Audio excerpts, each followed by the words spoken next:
If you're looking for more ways to save, you're going to love the Buy 5 Save 5 event at Kroger. Whether you're craving something creamy, something crunchy, or something cheesy, you can save on snack time essentials, like Philadelphia cream cheese for a delicious dip, and Doritos Nacho Cheese Chips or Pepperidge Farm Goldfish for those midday munchies.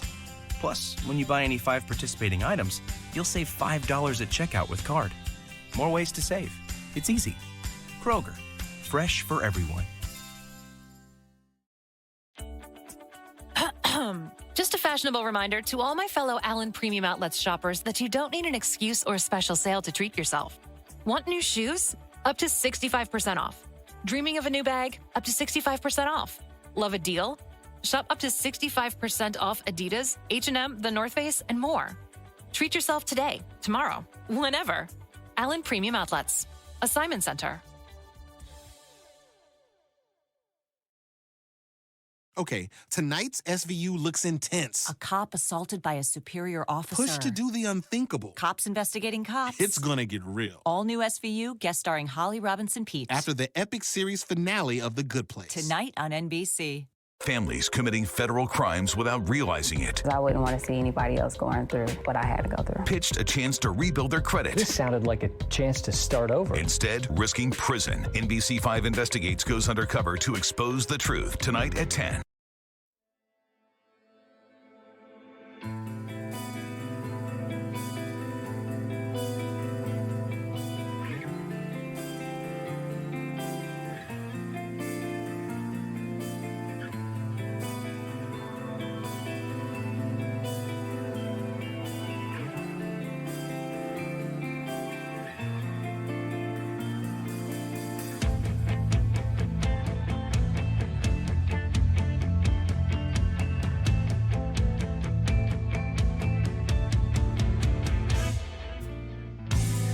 Did you really think that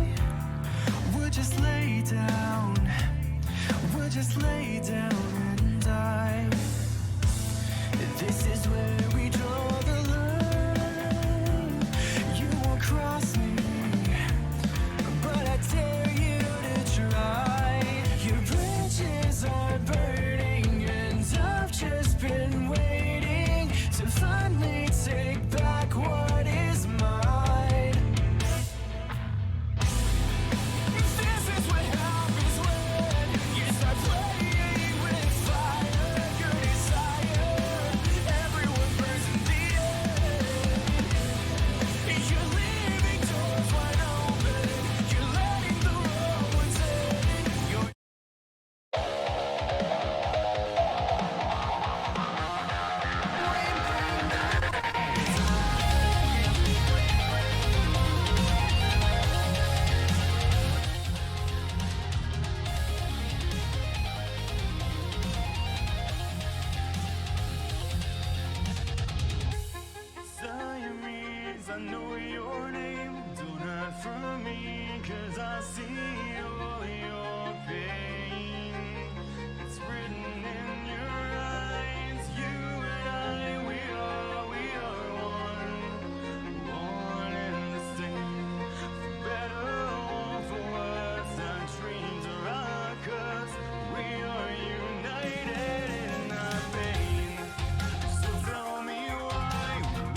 my little misfits. How is everybody doing this morning on this Tuesday morning of all mornings? I am still frantically looking all over the place to see where we're going to move to next, and hoping it'll be a really good, location and place to stay. But so things have been hectic around here lately. So welcome back to my stream.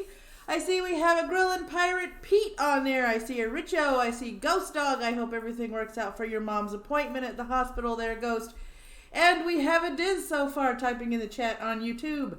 So far, nobody has said hello over on D-Live or Periscope. Yes, I am live streaming everywhere. So, don't be shy. Type in the chat. And I'm, in my OBS, and we're seeing how everything's going and, how smoothly or roughly things are going to go today. But, yep, here we are. We do have a little bit of a busy day today. The news this morning is going to be a little more on the geek side this morning, because we're talking about games and movies and things like that this morning. But we are going to do some current events before we dive into the more fun stuff, or more aggravating stuff, depending on what you think of a remake for Little Shop of Horrors is. Yeah, I said that. I so said that. So, starting off in the news today out of Israel, because you know me, I always have different news from everybody else, even though we're going to get to Weinstein. Don't worry. Ceasefire brokered by Egypt and the United Nations took hold on the Israel-Gaza border Tuesday, 2 days of fighting, after 2 days of fighting between Israel and the Palestinian Islamic Jihad group. Phone's about dead. Oh, come on. Oh, Ghost Dog. Take care, dear. Yep, that happened. Islamic Jihad had fired 80 rockets toward Israeli communities along the Gaza border since Sunday, an Israeli military spokeswoman said, while Israel attacked sites in Gaza and Syria that killed 3 members of the militant group. I think I saw videos on Twitter about the Iron Curtain and how it was actually working to protect a lot of the people over there in Israel from all the missiles coming through. No casualties were reported on Israel's side, and many of the rockets were intercepted by Israel's Iron Dome missile system, which I find rather impressive in action if you can catch those video clips here, there, and everywhere of how exactly it works. I think it's kind of neat. The frontier fell quiet early on Tuesday after a Palestinian official said Israel and Islamic Jihad had reached a reciprocal and simultaneous ceasefire mediated by Egypt and the United Nations. This round is over, and Palestinian resistance promised its people that every act of aggression by the Zionist occupation would be met by a reaction from the resistance. Kader Habib, a senior Islamic Jihad official, told Reuters.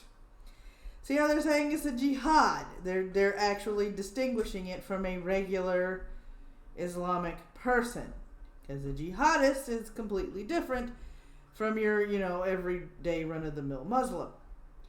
And I am making that distinction as well.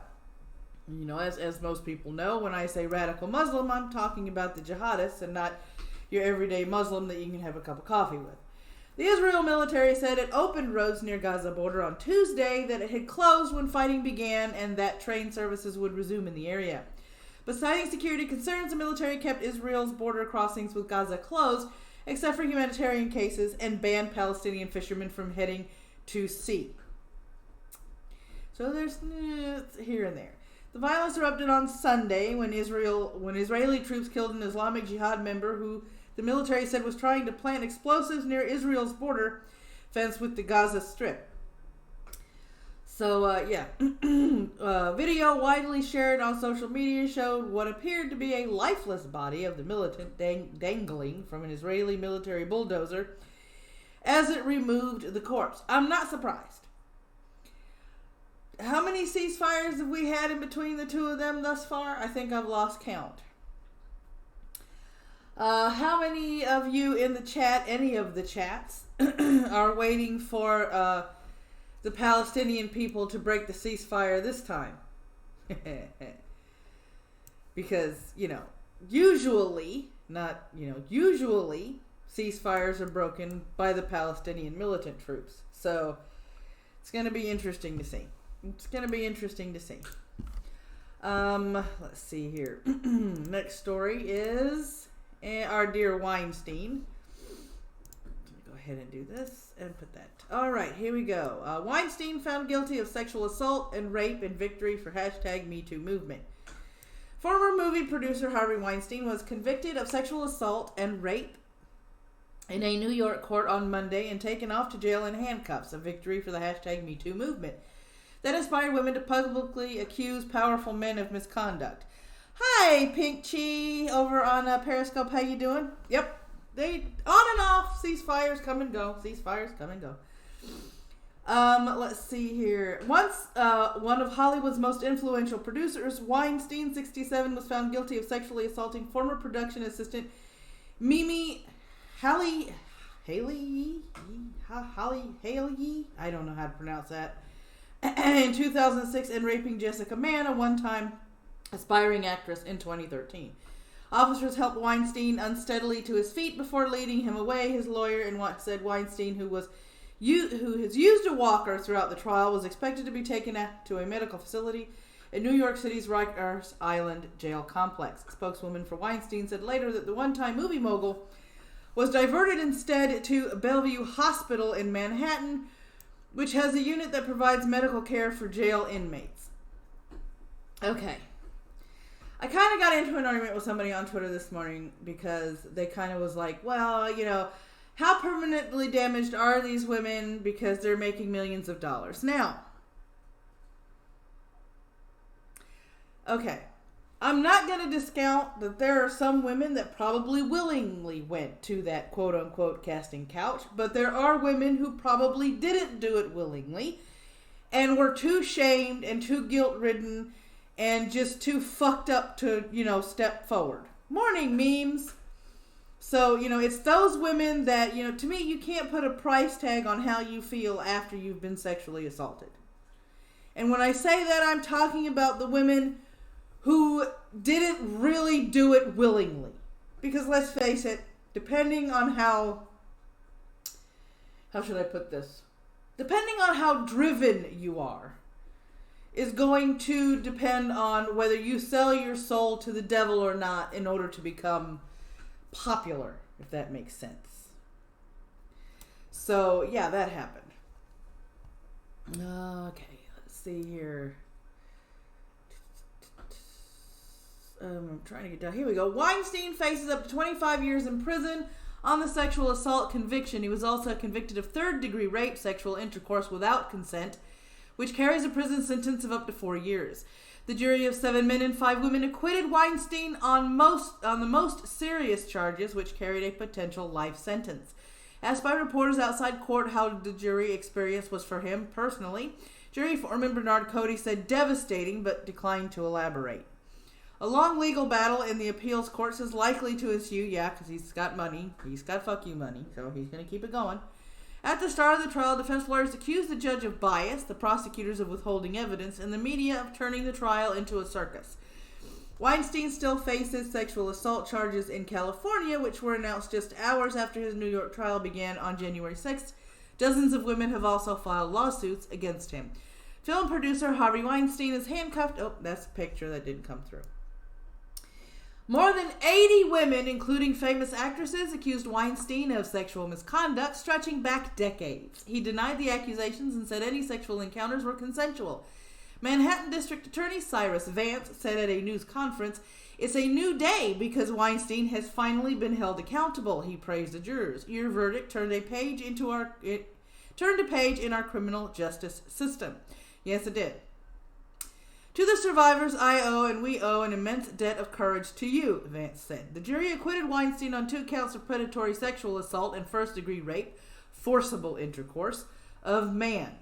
A conviction on predatory sexual assault would have required the jury to find Weinstein committed an alleged assault against actress Annabella Sciorra, I think it's Sciorra, and at least one of the alleged crimes against that name I can't pronounce or Mann. Now, I've had discussions with friends in Discord and friends on other streams when this was happening and when this was going on. Okay? We cannot dismiss that in Hollywood there's a lot of skeezy shit going on, because there does happen to be a lot of skeezy shit going on in Hollywood. And I don't mean, the ideological push. There's always been a quote-unquote casting couch. There's always been people that will abuse their power for people that are vulnerable and are desperate to catch a break in Hollywood, because Hollywood is highly competitive. Okay? The thing is this. We can't discount how many women came forward, but we can ask how it took them so long to come forward. I'm not talking about the one in 2013. I'm not talking about the one in the 2000s. I'm talking about the ones from when he got on the scene and he gained his power and he started abusing his power way back when. He's in his 60s, people, so he's been doing this for decades. Now, I understand as a victim myself, or as a survivor myself, it is very hard to come forward and accuse somebody of raping you, sexually assaulting you, or sexually harassing you, especially if the person is influential, is well known, and is famous, and holds a lot of power, and has a lot of connections. Okay? That in itself is intimidating. But to me, it would have been far braver. Let me adjust my English. It would have been far braver to come forward then than now. Why wait for a movement when you could have done it then? Now, depending on when this happened, it could have also happened during the time that women were being highly, questioned, persecuted, and put on the stand. And in cross-examinations, it was almost as if the woman was being treated as the perpetrator instead of the victim. That has happened in history. A lot of victim blaming has happened in history, in courtrooms and on the stand when it has come to sexual assault cases or rape cases. So I'm not going to say that hasn't happened, because it has. But the law has come a long way, and protections have come a long way. Now, the hashtag #MeToo movement did push to the forefront a lot of this problem, but I find it suspect that all of these women waited until hashtag #BelieveAllWomen and hashtag #MeToo to come forward after all these years. I mean, let's face it, he's not the first one. Cosby's in jail for the same thing. And how long did it take for all those women to come forward and say that they were date raped by Cosby? I'm just saying, it's a little... Now, I'm not dismissing the women who actually got sexually assaulted and raped. I am not dismissing them whatsoever. Do not misunderstand me or misinterpret what I'm trying to say. I am not blaming the women that could not come forward and accuse him when it happened. As I said, being a survivor, I was in the position where the person that did it to me had a lot of connections, had a lot of wealth, and was recognized in a lot of communities. And so I didn't come forward because I didn't think anyone would believe me. So there's always that mentality there. Greenland Pirate Pete, although I find it hard to feel much sympathy for women who cry that they are victims of Harvey, but then give a standing ovation to a pedophile like Polanski. Yeah, that's true. That's true. But that's Hollywood. Hollywood has always had double standards and cognitive dissonance enough to make you puke up whatever you've just finished eating. Hollywood is a very, very corrupt place. Don't forget Time's Up. Yeah, I always forget about Time's Up because Time's Up came after... I think it came after the Me Too movement, because something happened with the leader of the Me Too movement, and then they started eating themselves in the movement, so somebody came up with Time's Up, or it was the other way around. I can't remember. It's so many... Hi, Johnny Hellcat over on D-Live. How you doing, sweetheart? How is you doing, dear? So yeah, it's a very sticky situation, because there are women who have waited, in my opinion, way too long to come forward. But then again, when someone has a lot of power and influence and they have a lot of connections, they can literally make any victim's life a living hell. Okay? So, there's that. I'm spreading that around. Now, before we continue, because it's about 15 minutes in, there are several ways to support this channel. The Streamlabs link that I just stuck in there is one. I do have a Redbubble merch store, and I am a humble partner. So if you want any of those other two links, let me know if you're over on DLive and Periscope, because those aren't in any kind of, descriptions or anything set up on either one of those two. The Redbubble store has coffee-themed merch. So, we'll take a look at that a little bit later on. Now we're going to close out Evernote for a moment, and we're going to go over to Chrome because there's a couple of things that we're going to do. One of them is a coronavirus update. Yep, here we go. Let me move this over. Make this a little bit bigger so we can see the whole thing. All right, in it, bink. Here we go. Now I gotta move the tip jar because it's in the way. I knew there was a reason why I didn't. I knew there was a reason why the tip jar was the way it was where it was. Holla. There we go. That's better. There's my tip jar. Yay, there's my tip jar. Alright, so if they felt they were victims, how many more women did they let get victimized with their silence? See, that's always a rebuttal to that particular thing. I can only speak on my personal experience and why I didn't. I was scared to because I didn't think anyone would believe me. I didn't think anyone would take my claims as valid because he was popular in a lot of circles. Everybody knew him. His parents had money, so I didn't think anybody would believe me. I'm gonna watch this on my TV. Okie dokie. All right, so this is a live count out of a particular, it's GIS and data.maps.arcgis.com. So the live count, total confirmed COVID-19 or coronavirus cases is 80,289 with 2,704 deaths and 27,840 people recovered from the virus to date. So there is there's the live count update. Let me see here. Confirmed cases, obviously most of them are going to be in China. 977 in South Korea, others 691. Italy now has 270. Japan 160. Singapore 90. Hong Kong 84. 61 in Iran, 53 in the United States, 37 in Thailand, 31 in Taiwan, 22 in Australia and Malaysia, 16 in Germany and Vietnam, 13 for the United Arab Emirates, the UK, 12 in France, 11 in Canada, 10 in Macau, 8 in Kuwait and Bahrain, 3 in Spain, Philippines, and India, 2 in Russia and Oman, 1 each in Afghanistan, Nepal, Cambodia, Israel, Belgium, Lebanon, Finland, Sweden, Iraq, Egypt, and Sri Lanka. Most deaths totaled are in China, 7 deaths in Italy, 10 in South Korea, 15 in Iran. And as I scroll down, 3 deaths on the Diamond Princess cruise ship, 2 deaths in Hong Kong. 1 death in France, 1 death in Japan, 1 death, there's more China deaths. 1 death in the Philippines, and 1 death in Taiwan.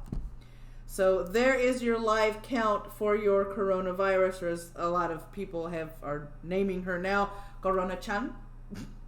So there are your latest numbers for Corona-chan. All right, so there's this one going on today. Before we move on to this, is going to be then we're going to go into our little, our government dump and a couple of things that might anger some people. Because I do that, right? I do that. Okay, let me make this a little bit bigger. I made the window smaller, so the window is smaller in, there we go. now it's all fucked up because I'm an idiot. Move this over here so everybody can see it. Y'all don't need to see who's talking, right? Oh, Lord have mercy. Move this over. Alright. Alright, so here we go. And make this a little bit bigger. There we are. Now we got this. Okay, so first thing today. Yep, you're reading this correctly. 2 hours ago out of Reuters. The U.S. Supreme Court on Tuesday refused to open the door for foreign nationals to pursue civil rights cases in American courts, declining to revive a lawsuit by a slain Mexican teenager's family against the U.S. Border Patrol agent who shot him on Mexican soil from across the border in Texas. The court ruled 5-4 to uphold a lower court's dismissal of the lawsuit against the agent Jesus Mesa, who shot 15-year-old Sergio Adrian Hernandez Giresa in the face in the 2010 incident.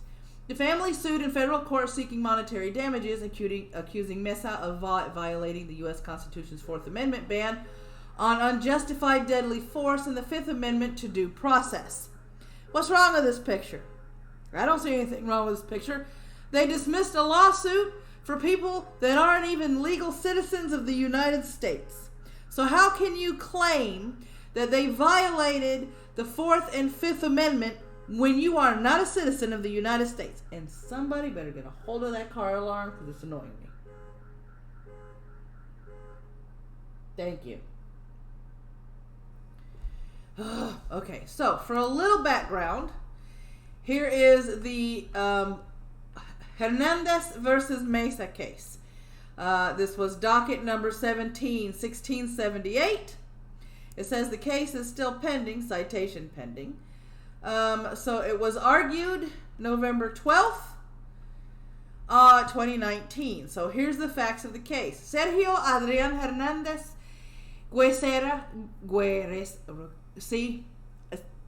Guerreca. I'm going to call it Guerreca. A 15-year-old Mexican national was playing with friends in the cement culvert between El Paso, Texas, and Ciudad Juarez, Mexico. Border Patrol agent Jesus Mesa Jr. arrived on the scene and detained one of Hernandez's friends on the U.S. territory. Hernandez ran into Mexican territory and stood by a pillar near the culvert. So the kid crossed illegally into U.S. territory and then went back. One of which struck Hernandez in the face and killed him. Hernandez's parents filed a lawsuit against the officer and various other defendants alleging violation of their son's Fourth and Fifth Amendment rights when you're not even a U.S. citizen. The district court granted the defendant's motion to dismiss, and the U.S. Court of Appeals for the Fifth Circuit affirmed, I cannot speak of this morning, the English is leaving me, and reversed in part. The Fifth Circuit held that Hernandez lacked Fourth Amendment rights, but his parents were entitled to a remedy under Bevins versus 6 unknown named agents, a court case that was set in 1971, holding an implied cause of action against federal government officials who have violated the plaintiff's constitutional rights. The officer was not entitled to qualified immunity. On rehearing en banc, the full Fifth Circuit affirmed the district court's dismissal of the parents' claims, holding that they had failed to state a claim for a violation of the Fourth Amendment, and that the officer was entitled to qualified immunity because it was not clearly established that it was unconstitutional for an officer on U.S. soil to shoot a Mexican national on Mexican soil. This case is a mess.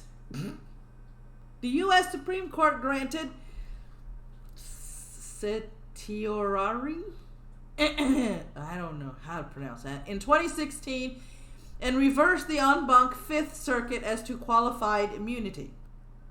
The court remanded the case to the lower court could determine whether the shooting violated Hernandez's Fourth Amendment rights and whether his parents could assert claims for damages under Bivens.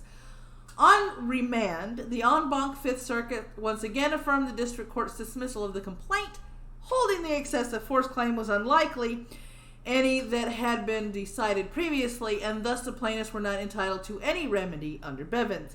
In so holding, the Fifth Circuit applied the Supreme Court's decision of Ziegler versus Abbasi back in 2017 in which the court held that for a new type of claim to be cognizable under Bevins, there must be some special factor that makes the judiciary better suited than the legislature to recognize such a claim.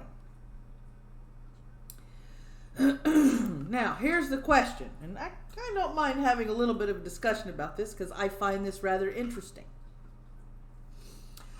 Should federal courts recognize a damages claim under Bevins if plaintiffs plausibly allege that a rogue federal law enforcement officer violated clearly established Fourth and Fifth Amendment rights for which there is no alternative legal remedy? Now, this is where I become a staunch defender of our, the immigration laws and things set in this country. If this happened in our country and this person was a legal citizen of the United States, I would say yes, the Fourth and Fifth Amendment apply here because it's not a justified shooting, in my opinion, if this was, in fact, a United States citizen. Okay? However, it's already been established that these are not United States citizens. These are Mexican nationals, one of which illegally crossed the border and ran back across. Now, my question is this. When you illegally cross the border from Mexico to the United States in front of a border patrol officer, but you are unarmed, because it doesn't say here in the docket that the child, or the story here, that the child was unarmed, the child that crossed the border. Excuse me. It doesn't state whether the child was armed or not. Did the Border Patrol agent have just cause for using lethal force on someone who crossed the border? If they're not armed. I can see it if they were armed. I can see it if the kid had a rock in his hand and was about to throw it at the Border Patrol officer. To me, yeah, okay, that would warrant some sort of self-defense because he's about to assault the officer. But all we have here, according to the case, is the fact that he detained one of Hernandez's friends on U.S. territory. Hernandez ran into Mexican territory and stood by a pillar near the culvert. Okay, so one of Hernandez's friends illegally crossed into United States territory. Hernandez ran into Mexican territory, which means he was in U.S. territory himself, illegally.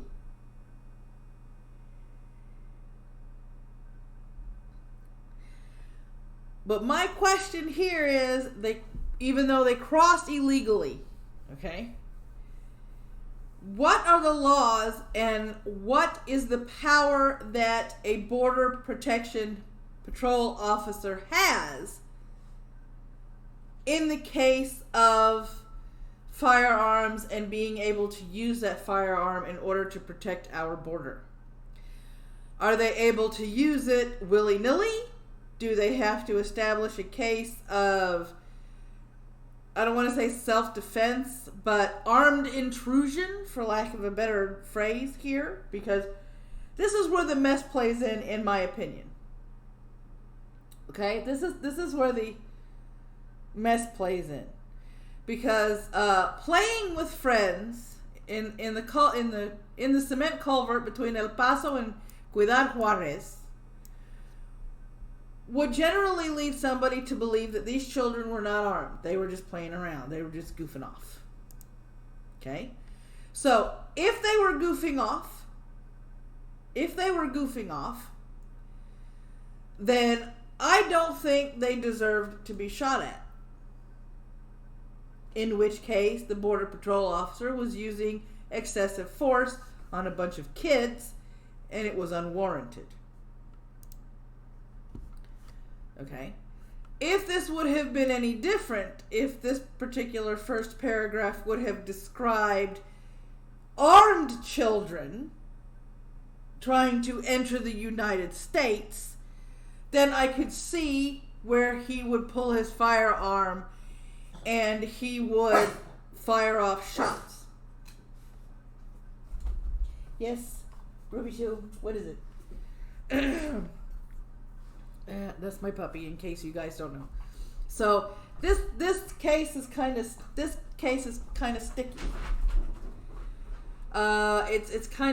It's one of those sticking points, I think. So yeah, it's iffy. It's really, really iffy in my opinion. It's really, really iffy. Let me see here. So yeah, I'll leave that up to you guys to think about it and mull over and figure out, how you want to, respond to that, so to speak. And because I find it interesting, very, very interesting that they would go to those links. So, yeah. All right, so this moves us back into, we're going to go into, so there's a couple of videos I want to go over that I bookmarked on Twitter, because one shows hypocrisy and one shows one fills me with disgust, okay? And we're about to round up on this one that fills me with disgust, so you guys are going to find this one either frustrating, angering, or disgusting myself. So let's go ahead and play this. Ryan Fournier. Maxine Waters is disgusting, so we already know who is in the video. In a recent interview, she claimed that members of the Bloods and Crips gangs were better people than President Trump. I'm going to leave that there and press play. Oh, this guy is a street player. I mean, he's a guy that has conned folks. He has, flirted with gangsters. I have worked in some of the toughest communities. I've worked with gangs, I've worked with Crips, I've worked with Bloods. And there's more integrity in many of these young people in the hood than this man has. Let me back that up. Morning, Dragon Turtle. Let me back that up and play it again. In some of the toughest communities. I've worked with gangs, I've worked with Crips, I've worked with Bloods. And there's more integrity in many of these young people in the hood than this man has. And yes, she was referring to Trump. The delusion that these people, it astounds me, because I personally think Trump is an egotist. I personally think he is an arrogant jackass. Okay? I don't like the man. I don't. At all. Whatsoever. I don't like the man. At all. Alright? But when you go digging, and when I say go digging, I mean when you look past the mainstream media, when you look past all of the rhetoric, all of the propaganda they're trying to push, all of the over-exaggerations that are out there. Good morning, Green Badger Outdoors. Good morning, Sith.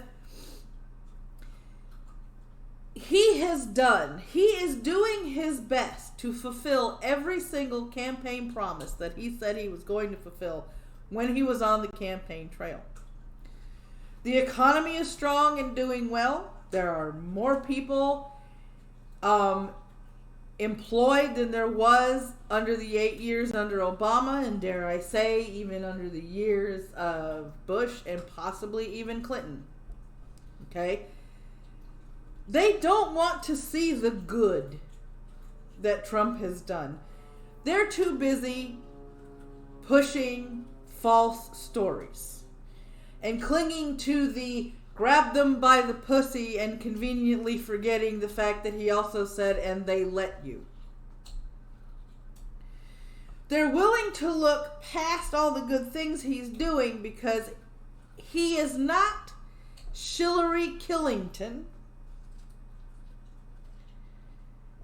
And Hillary Killington is not the President of the United States. I have said it before and I will say it again. This man could find the cure for cancer, they'd find a way to argue against it. Simply because it's Trump. Now, is Trump an eloquent speaker? Hell no.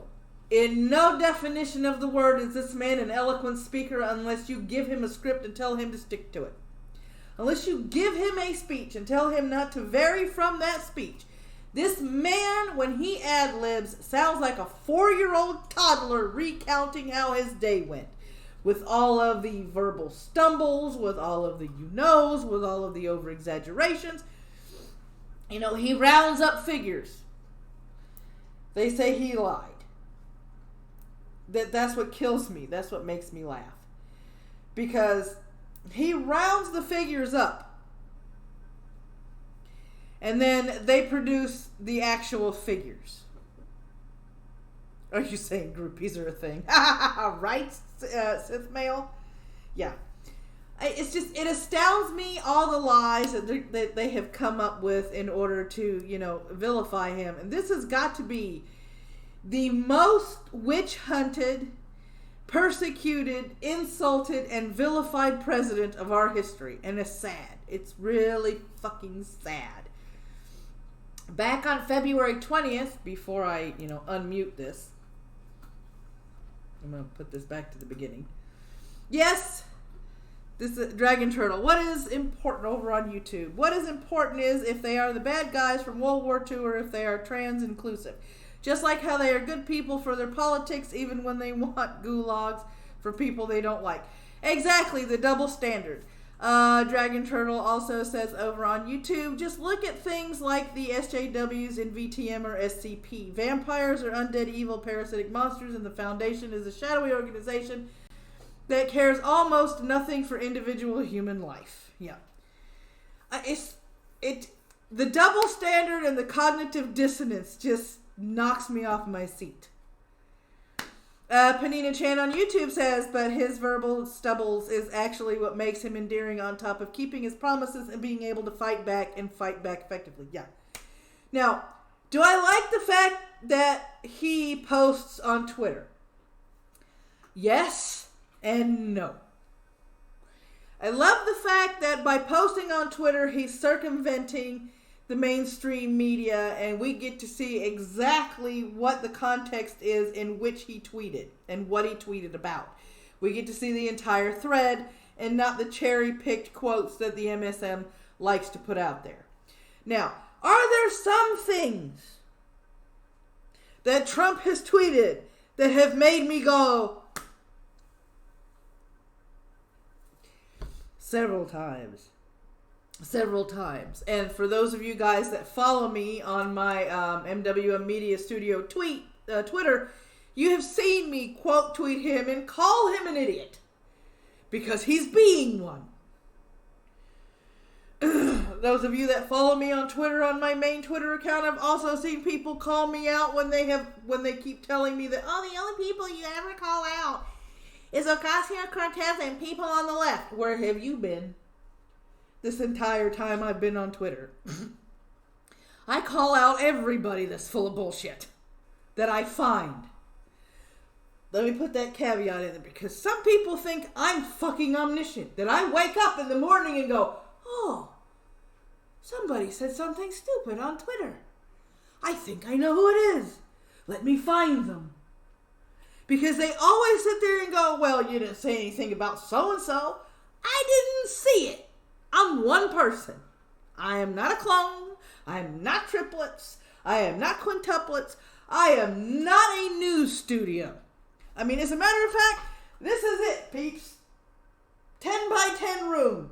Me in it. No furniture. Just a table, a TV tray, and my desktop. And me. That's it. That's it. It's just me and the puppy that's back there chewing on her toy. You know, is that Jim Acosta? I've gone after Jim Acosta a couple of times, but no, there are people in the lefty camp that sit there and go, that are regressive left, that look at my timeline and go, well, you never call out someone. Yes, I have. I have called him out several fucking times. Where have you been? Okay, now, remember, pull out them member berries. Y'all remember when Elizabeth Warren said that she wasn't going to take any super PAC money because she was going to run her campaign clean and that she wasn't going to take no money from no super PACs because she didn't believe in taking money from super PACs or being supported by super PACs. She has mastered the art of shadow clone jutsu. God, I wish I could have. Y'all remember when she said she wouldn't? Y'all remember that? Y'all remember? Do you want the super PAC supporting you to stand? Do you want the super PAC supporting you to stand down? So look, the first day I got in this race over a year ago, I said I hope every presidential candidate who comes in will agree. No super PACs for any of us. I renewed that call dozens of times, and I couldn't get a single Democrat to go along with it. Here we go. You hear what she said?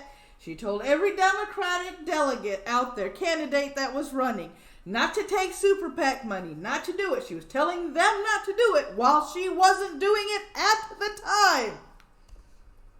time. Finally, we reached the point a few weeks ago where all of the men who were still in this race and on the debate stage all had either super PACs or they were multi-billionaires and could just, rummage around in their sock drawers and find enough money to be. You see that dig on Bloomberg? She still has her fucking knickers in a twist, or her panties in a wad, as I like to say, because Bloomberg, out of his own pocket, paid to throw his hat into the ring. I don't like Bloomberg. I think he's a fucking clown. Okay? But that's not super PAC money. That's money out of his pocket. That is money out of his pocket. Okay? Now watch this. Let me see. I think I found this before. Let me go into my history. And y'all are about to see something about little Miss Warren here. See if I can find it. Here we go. Campaign finance summary. We're about to see that in a minute. Let's finish this particular little video. Be able to fund a campaign. And the only people who didn't have them were the two women. And at that point, there are some women around the country who said, that's just not right. Okay, so her and the other woman running weren't taking super PAC money, and other people were going, well, that's not right. You see where this is leading. You see where this is leading. So here's where I stand. If all the candidates want to get rid of super PACs, count me in. I'll lead the charge. But that's how it has to be. It can't be the case that a bunch of people keep them and only one or two don't. Now,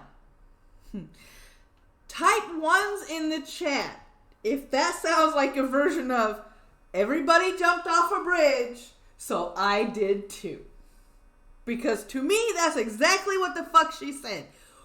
What's the point in standing on your principles when no one else is going to stand on my principles? So I'm going to take super PAC money. What the fuck kind of sense does that make? So she lied about her heritage.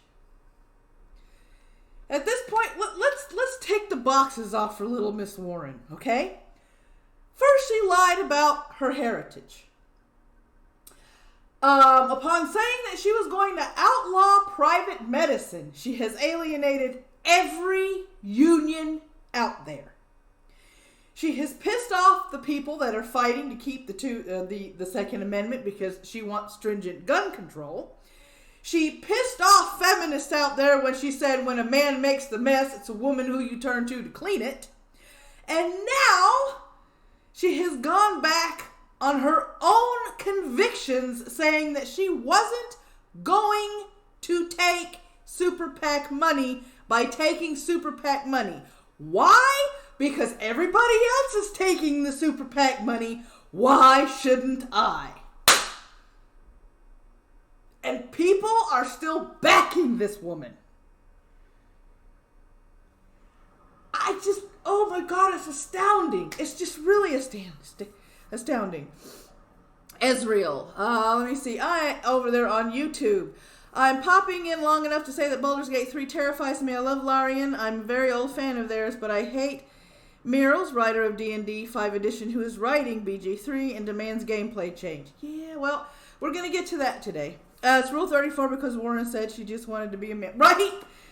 I mean, it's just, to me, it's ridiculous. Okay?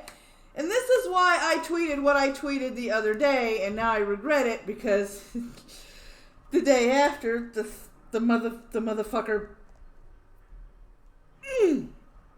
just praised Castro, which makes me fucking cringe my ass off. Because I'm going to... Woosah, we will not get angry on the stream. We will not yell at Bernie for trying to turn Fidel Castro into a saint. We are here in objective news in order to report the facts. We are not here to yell, rant, and rave and blow everyone's eardrums out because you're losing your temper over a senile old coot that can't see the bad, but, you know, literacy is good. See if I can find it. Let me see. I'm not going to lose my temper. I'm not going to lose my temper. You know, it's okay, I think. All right, I'm not going to find it. I'm not going to find it. Okay, what I basically said was, okay, she wants to be both Rule 34 and 63, right? It's Rule 63. All right, so what I basically said in my tweets the other day before he said what he said on 60 Minutes about Castro was the man stands firm on his fucking convictions, whether his foot is in his mouth or not. That I added this morning. He's unapologetically socialist. He's unapologetically communist. He's always stood for equal rights, and he has never wavered on those. Appreciate the interaction. Just felt that should be mentioned. Cool, Ezreal over there on YouTube. You know, he's always stood upon those things. He's always run upon those things, which is, except for the equal rights, everything I loathe in a government. Okay? Because if you look at Cuba, if you look at China, if you look at Venezuela, if you look at any communist or truly socialist run country, socialism 100% does not work. And if you are going to type in any of the live chats anything about Scandinavia, I've got a Dane, a Norwegian, and a Swede that will tell you are full of shit that their countries are not socialist. They have socialist programs, but they are not 100% socialist.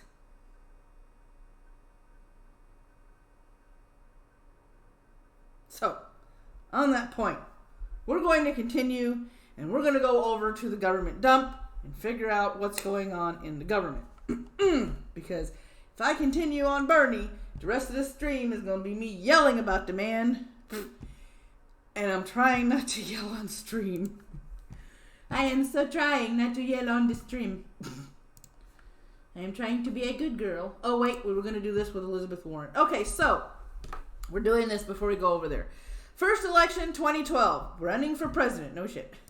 Armed services, banking, housing and urban affairs, health, education, labor, and pension. So that's all she's over there on, in Congress. But Norway, right? But Norway. Top industries, retired, $3,727,930. Democratic and liberal, $322,586. Emily's List. And if we Google Emily's List, because remember, Emily's List has contributed $128,407. Emily's List. Help elect women in 2020.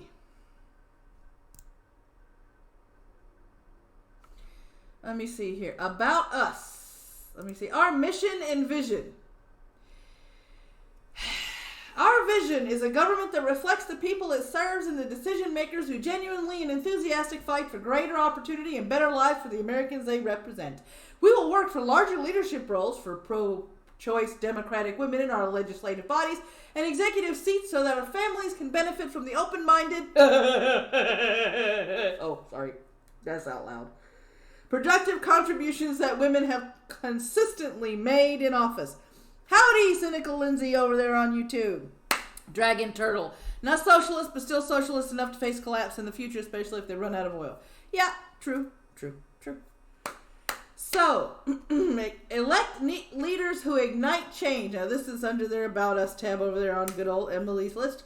Emily's List vision is to be a driving force of change in America by electing more pro-choice Democratic women to national, state, and local office. Emily's List will consistently infuse our government with leaders who will drive change that truly matters today, tomorrow, and forever. Let me translate that. Emily's List vision is to be a driving force of change in America by electing more twats to office that are pro-choice, depending on whether or not they have integrity. Emily's List will consistently infuse our government with regressive left leaders who will drive change and make men look stupid. Change that truly matters today, tomorrow, and forever. Be regressive now. Vote twat. Was that too much? Was that too much? Sometimes I gotta dial it back. Okay. Women Count Pack. So we're going to take a look at this. I'm going to look for that. Let me see. About Women Count. Here we go. No, thank you. Alright, here we go. Crowdfunding for women in politics. A smarter, simpler way to elect more Democratic women. Give to candidates who reflect your values or just seem cool. Hello, Canadian Rogue on YouTube. The wrath of memes now, huh? Hello. So yeah, let me read that again. A smarter, simpler way to elect more Democratic women. Give to candidates who reflect your values or just seem cool. Because 24% of Congress and 79th in the world is still not good enough.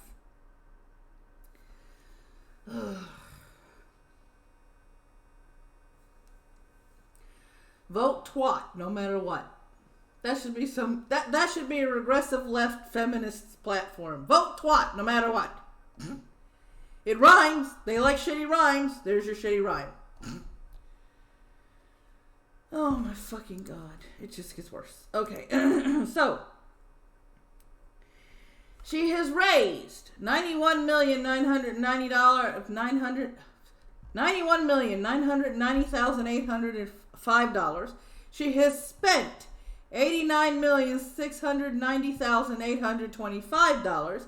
She has $2,299,980 left, and she has $400,000 in debt.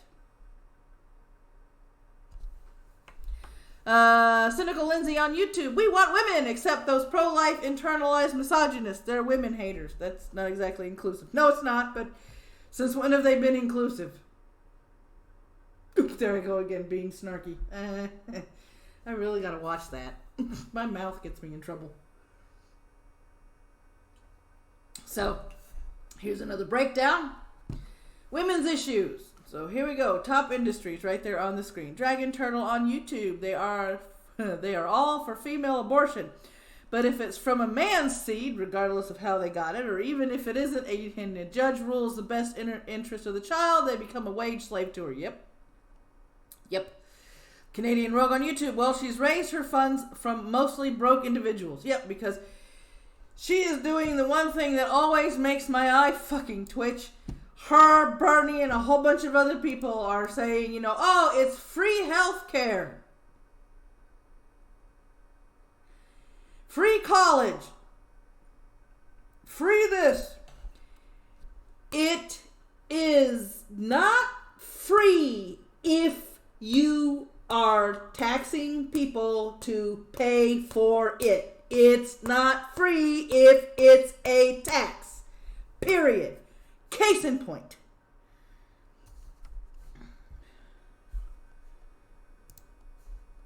The shit isn't free if it's a tax. You tax the billionaires will no longer be billionaires, they will be millionaires. Then you're going to be taxing the millionaires until they're no longer millionaires because they have no money left to be a millionaire with. And then what? You're going to tax the people that make hundreds of thousands of dollars a year. And you're going to keep taxing these tiers until everybody is equal, because that's what socialism is. Everybody's equally broke.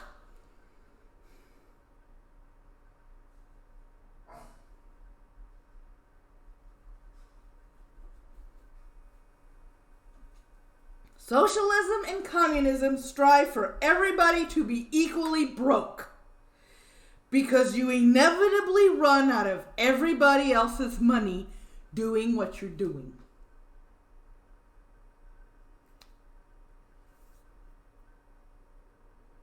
And these people don't see this. It doesn't take an expert in economy to see that if you tax the rich into oblivion, you will no longer have a rich people to tax. Cynical Lindsay off YouTube. It was the words of the legendary Milton Friedman. There's no such thing as a free lunch. Exactly. There isn't. All right, so we're going to run through my government dump list this morning and see what's going on. Let's see. Paxton files suit over Houston area explosion. Scott Stump from the U.S. Department of Education was retweeted as saying, celebrated CTE month. Oh, fuck, really? This is fucking standardized tests. The Department of Education and National IFA have long been essential parts of our nation's career tech ed system. The organization's impact is clear, as described by the 2018-2019 FFA officer team. Quit teaching children how to pass a test and actually teach the children. Get rid of Common Core. Who wants to be 100 air, right? Green Badger on YouTube? Exactly. Daniel Horowitz, the sanctuary counties in Ohio experienced a 17% higher increase in drug overdoses from 2015 to 2017 than non-sanctuary cities. Imagine my shock. Netanyahu, here we go. Justice Department. John Durners, AAG for National Security, speaks at San Francisco Cyber Talks on DOJ's China initiative. Cyber theft by China's army, economic espionage by China's intel services, and China's encouragement of trade secret theft through 1,000 Talents program. So, here we go.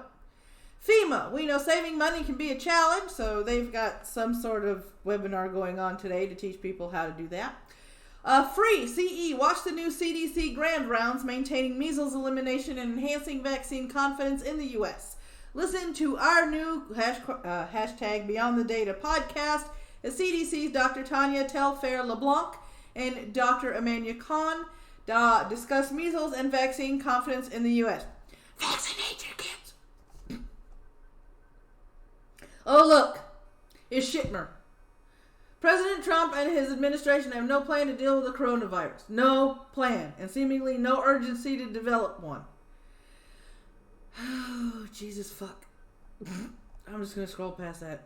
That's just so much to bitch about. H.R. 3, the Lower Drug Costs Act, is now still waiting for a vote. The Senate has been 70 days since the House of Representatives voted on this historic legislation to save the American people money on their prescription drugs. How about, instead of sitting there and saying that the Senate needs to get off their ass and do something, you realize that you have fucking held up the process for almost 4 fucking years trying to impeach a president that wasn't guilty of anything?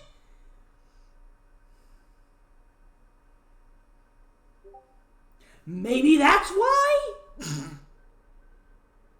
You're acting like you guys didn't hold this bullshit up and have this fucking witch hunt for almost 4 fucking years. You know, that takes up time and money too. You wasted it. You wasted more time and fucking money on this goddamn witch hunt than I have ever seen in my entire fucking life, my 46 years on this earth. And now you're acting like the shit's never happened and the Senate's dragging their ass. Might want to check my DMs. Twitter or Discord? Twitter or Discord, sir?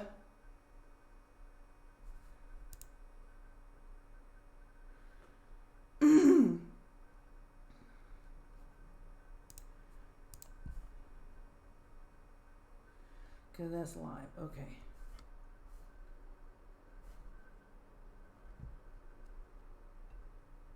There's a YouTube. There is a resort in the Canary Islands that's on lockdown because a doctor that traveled from Italy tested positive for the coronavirus. Yeah, I don't think this virus can be contained. They keep letting people, as long as you keep letting people travel from point A to point B to point C to point D, it's going to keep spreading. Upon realizing that you have this problem to begin with, Discord, okay. You should have had everything on lockdown and not let anybody leave.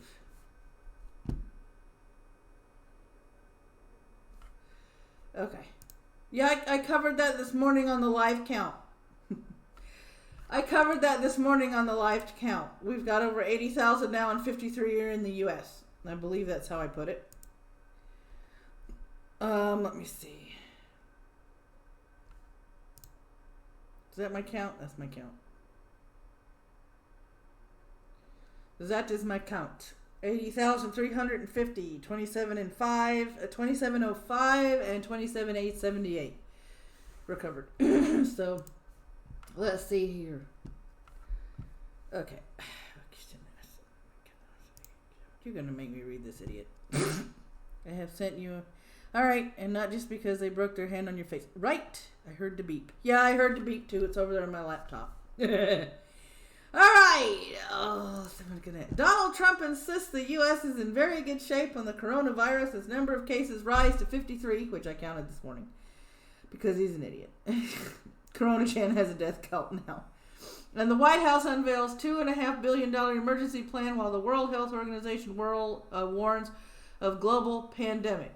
So he's basically come up with a plan, even though they're saying that he didn't come up with a plan because, you know, lefties. We're going to ignore the good shit he's doing and bitch about all the bad shit. President Donald Trump insisted the U.S. is in very good shape, 53, in regards to the coronavirus as the White House on Monday sent lawyers to an urgent $2.5 billion plan to address the deadly worldwide outbreak. Okay.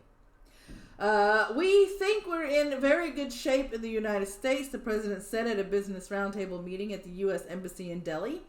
Trump is wrapping up a 2-day visit into India. Now, this is where I'm going to do this. I'm going to highlight this. Okay. Right. That's why I had to get rid of it. We think, and I'm emphasizing, think we're in very good shape in the United States. We think. Think is not definite. Think to me is not a surety. Think is, I think we're all right. And he needs to do a little more looking. Okay? That's think. He's not sure of himself. Because those of us that have followed his Twitter and those of us that have listened to him speak have seen him and heard him issue declaratory statements of when he was sure of something, and neither in that particular history has the word think been in any of those sentences where he is sure of something.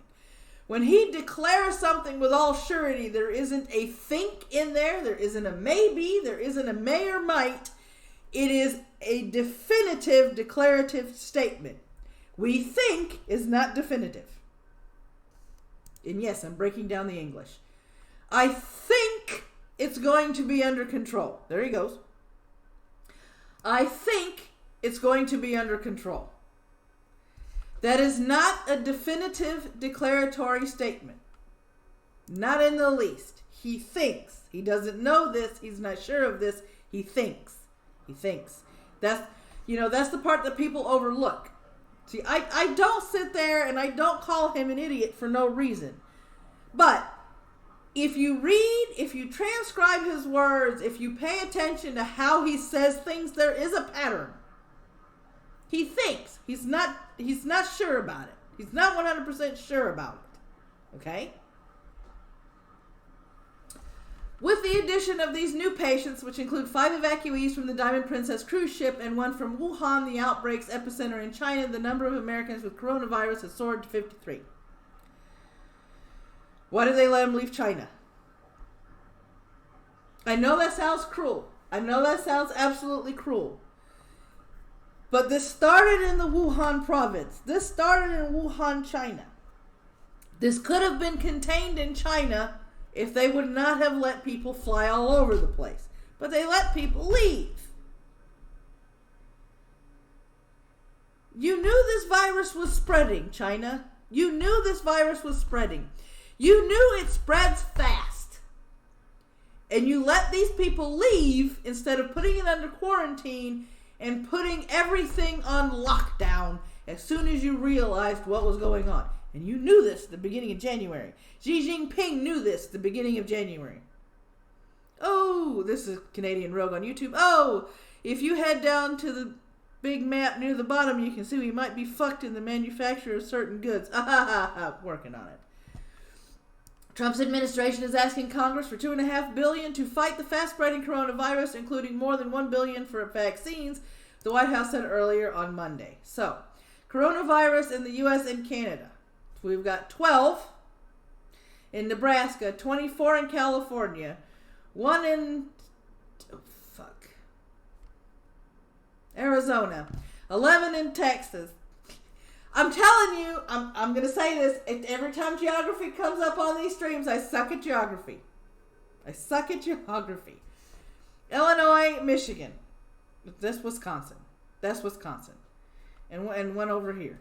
So, yeah, that's where everything is. 2 in Ontario and 1 in British Columbia.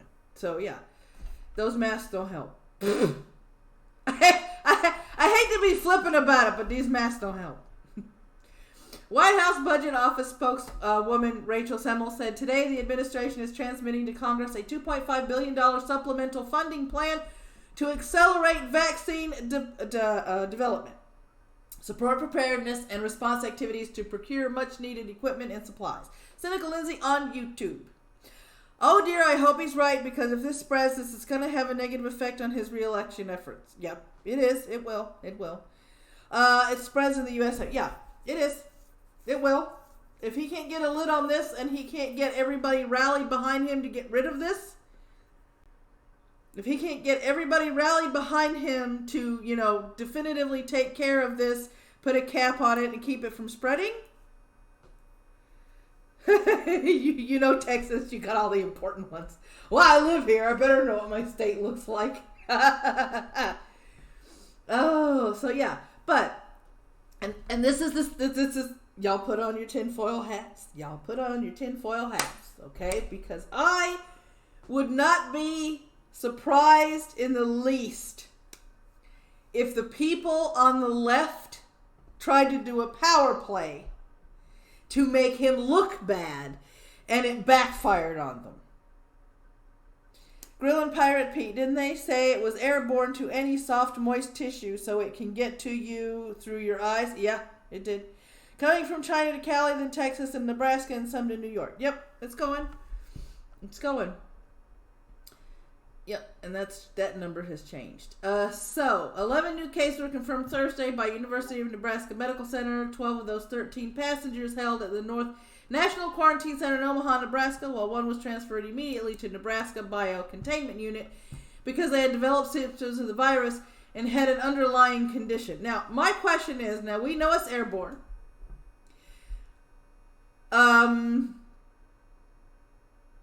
This is where I get really, and somebody's trying to call me, and I'll have to hold on. I'll be right back. Yes, I know the phone's ringing. It doesn't mean there's a delivery.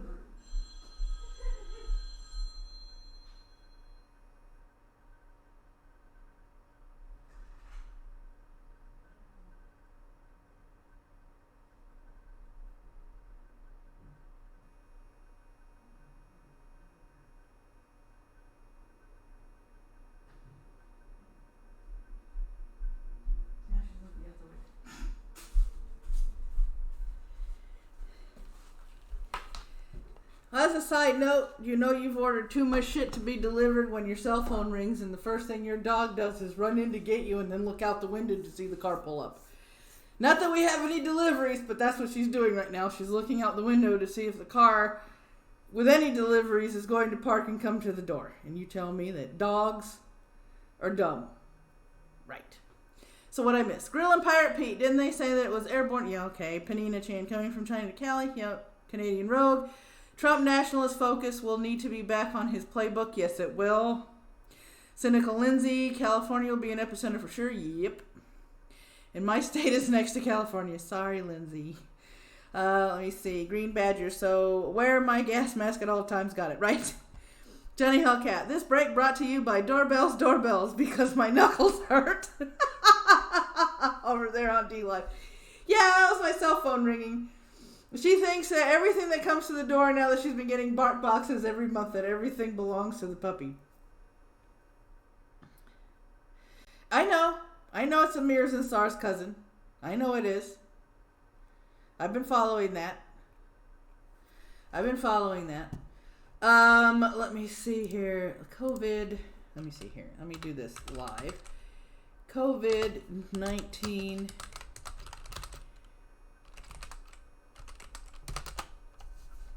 Yep. Let's see here. That's pharmaceutical technology. Let me see. Who? Okay, who? Who are you? Do. I really want to know. Oh. All right, let's see here. So this is back in the 19th of February. So this is old. Globally China risk assessment. Look. Giveth me the incubation period.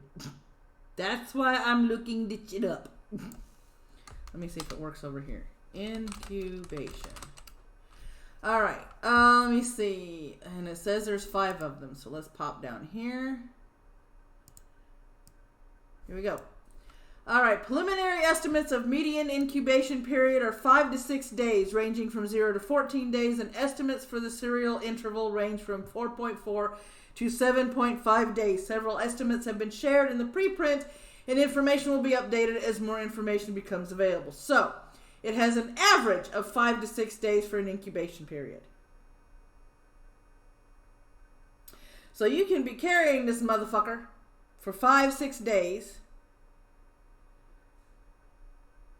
Yep. It's been, I'm going to put this in the chat, all chats, in case you guys need a little more information, because that is from,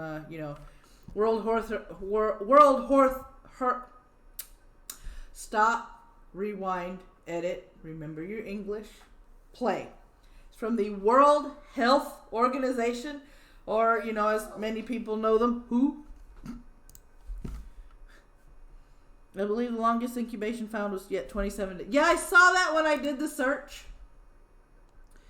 Right up here, this was 2 days ago from Pharmaceutical Technology. They're saying over here, it said the incubation period of the novel COVID-19 coronavirus could be as long as 27 days, noted Reuters, citing reports from Chinese provincial government. In Hubei province, hard hit... God damn all this bullshit. Go away. No thanks. In Hubei province, hard hit by the coronavirus epidemic, an infected 70-year-old man did not exhibit COVID-19 symptoms until 27 days later. So, yeah, you can be a carrier of this thing for up to a fucking month and not know it. Dragon Turtle on YouTube. Random thought. If you had to choose a YouTuber for president, prime minister, who would you choose? If it's Maddy. Oh my goodness. Who knows shit? Well, I mean, that's why I also do CDC and other places too. I don't always, it's just, that was the first one and the quickest one to find online. So I'm admitting that. Let's see here. Oh, here we go. I'm very concerned this request is not enough to ensure that we're putting all the necessary resources toward this emerging threat. Okay, $2.5 billion to be allocated in order to find a fucking cure isn't him doing anything. See, this is what I mean. Okay, we're going to see what she says. We may not get to the geek news. Now, you finally sent an emergency supplemental request last night, like I've been urging, and I'm very concerned this request is not enough to ensure that we are putting all the necessary resources towards this emerging threat, including making sure our states and local public health departments have what they need to respond to this crisis and being reimbursed for those costs.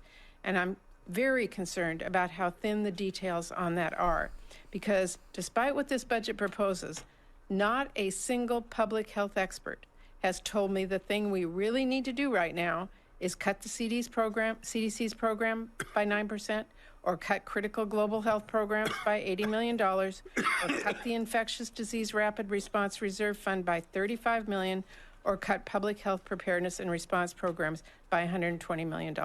This is not going to help us deal with this. So while I recognize the efforts happening across your department to contain this virus, I have to say this is unacceptable. It's important that we stay ahead of this crisis, and we are ready when additional cases are detected in the U.S. What does she think the $2.5 billion is for?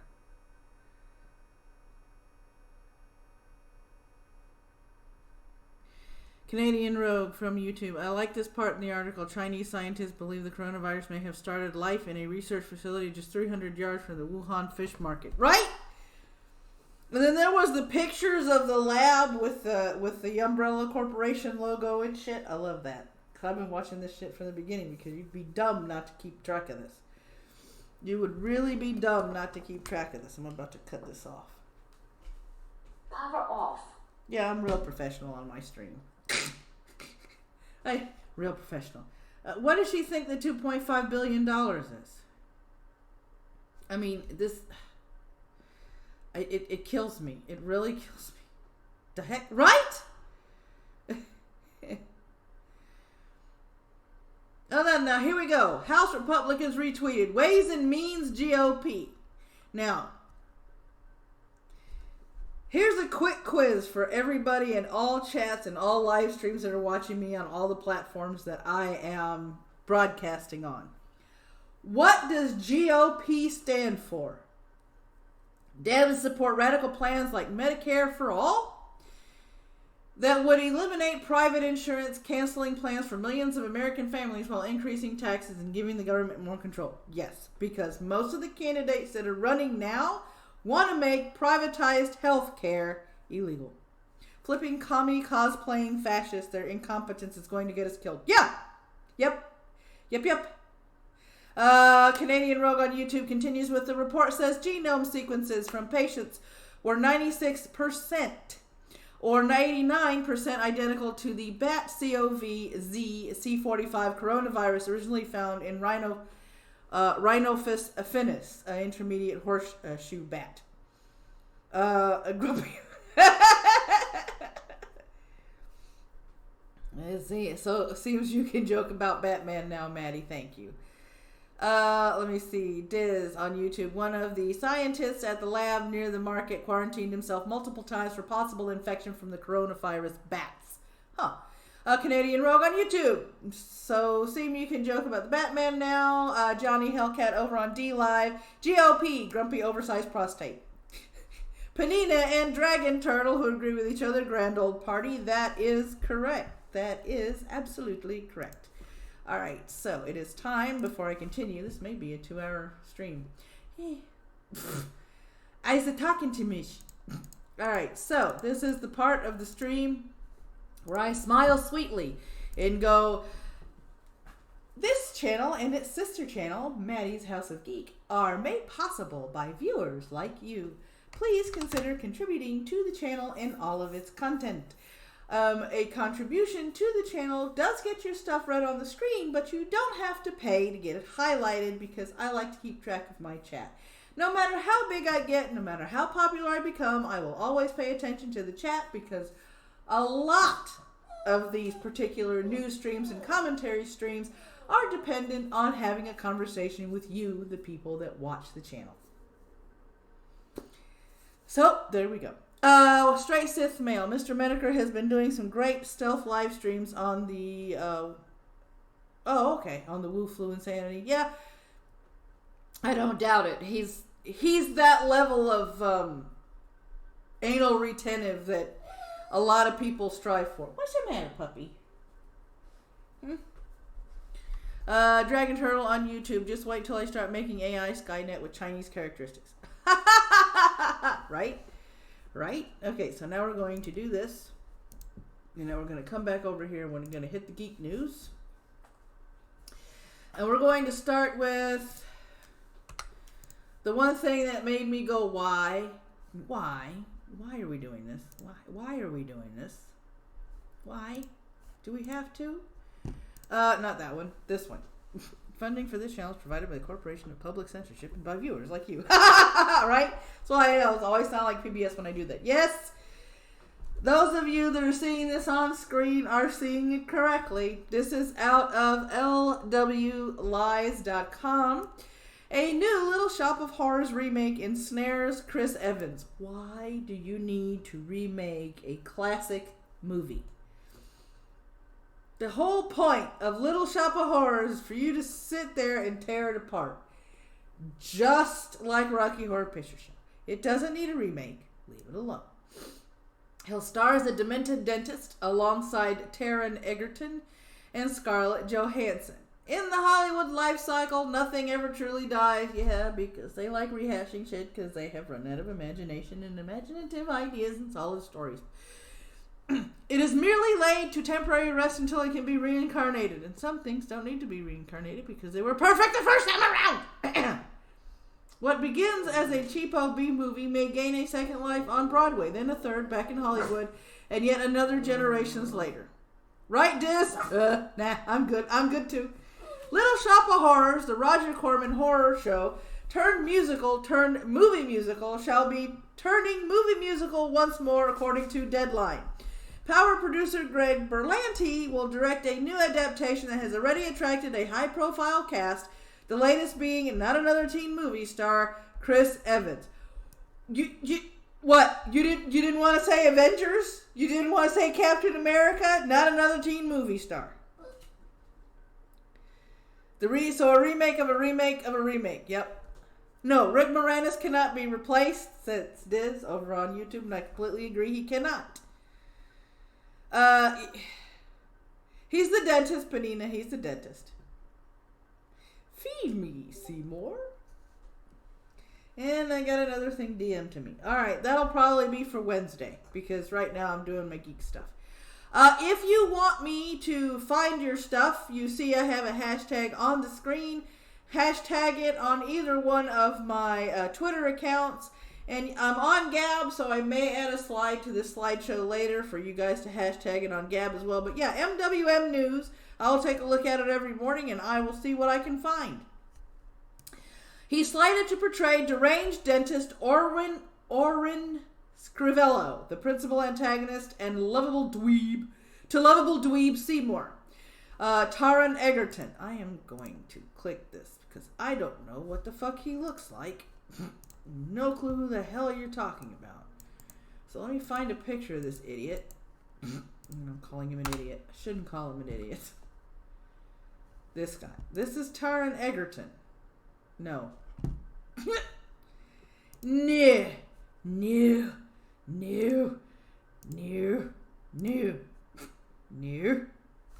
Okay, wait a minute. Hang on. Let me copy paste. Because I went to the one that doesn't show up. So I'm going to put it over here. And come over here. And I'm going to put it on the one that will show up. Paste. Alright, so.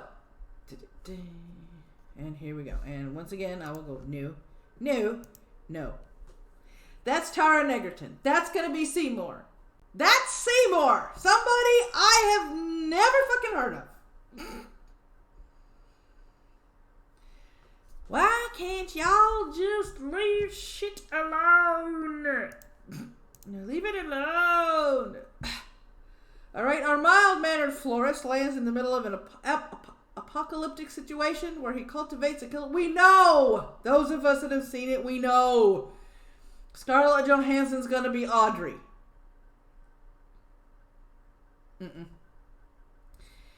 Does she have a classic look? Yes. Can she do a ditz? Possibly. But this just needs to be left alone. It's just left alone. No. Cynical Lindsay from YouTube. There's only one Dr. Scrivello, and that's Steve Martin, full stop. Yes. There's only one Dr. Scrivello, that's Steve Martin. There's only one Seymour, that's Rick Moranis. And there's only one Audrey, and there's only one Plant.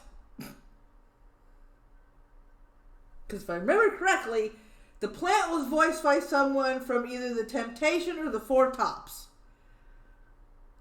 Right? He's too cute to be Seymour. Exactly. Elton John. See, I didn't watch the movie. That's why it went right over my head. I can admit that. All right. For those of you that are... Here we go. Walt Disney in India. Walt Disney India blocks John Oliver show critical of Narendra Modi. Ooh. Who saw this coming? An episode of John Oliver's show that criticized Prime Minister Narendra Modi has been blocked in India by Hotstar, the local platform run by Walt Disney Company. Because, you know, they don't censor their shit.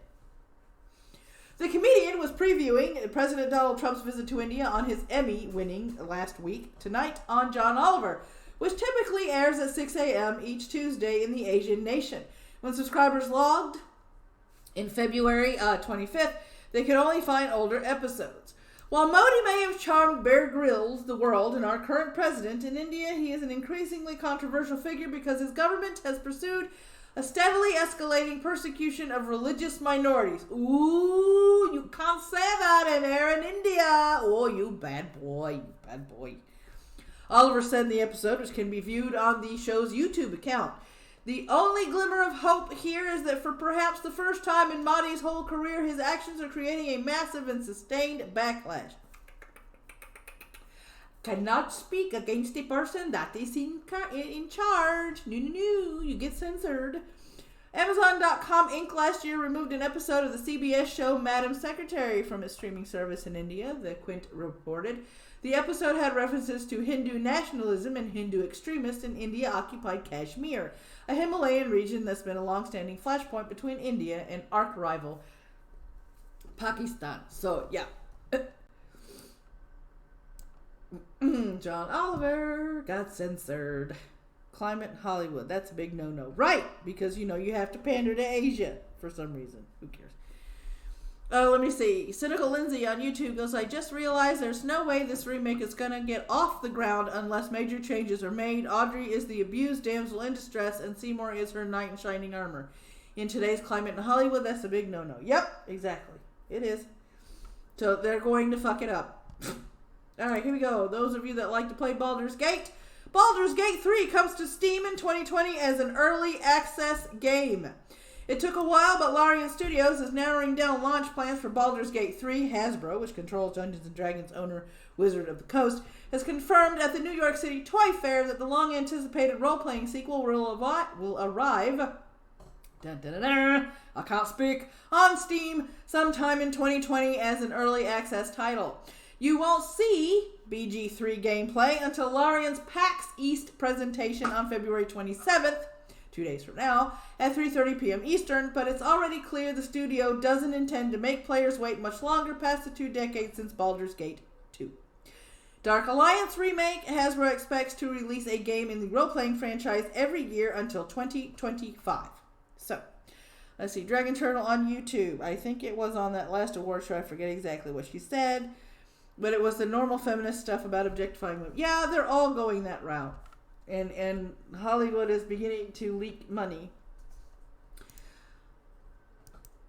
Black Mesa finally leaves early access next week. After 14 years in development, the Half-Life remake is almost ready. Half-Life remake Black Mesa is ending its 5-year stint in early access next week. The bulk of the game has been finished and playable for a long time, but with the arrival of the brand new Zen levels, some map tweaks and AI improvements, it's finally approaching that last development milestone. Developer Crowbar Collective announced the launch update in January, and now we've got a release date, March 5th. Studio boss Adam Engels revealed that the date in a post looking back at the game's long development, a process he joined in 2006 when it was still an unofficial Half-Life mod. From there, he became the art lead, project lead, and now owns the company. So there you are. The Half-Life remake Black Mesa is releasing in March 5th. So it's come from early access to actually being released. So that is the news for today. So there we go. Let me see here. And since I'm going to be doing this because I can. All right. This doesn't have the thingy, does it? It does not have the thingy because I'm stupid. All right. If you would like to support me, you can listen to me stumble on the biggest blooper on the live stream forever and a day because, you know, I'm an idiot and I don't prepare these things in advance. I used to, but then I became me and now I don't anymore for some reason. Okay. All right. We're going to do this. I'm going to cover up my purty face. I'm going to cover up my purty face. Where's the Chrome thingy over here? All right. Oh, it's not on here. Oh, so I'm going to come back over here and we're going to do this. Flip. And that's the wrong thing because I'm an idiot. And here I go again, being an idiot. All right.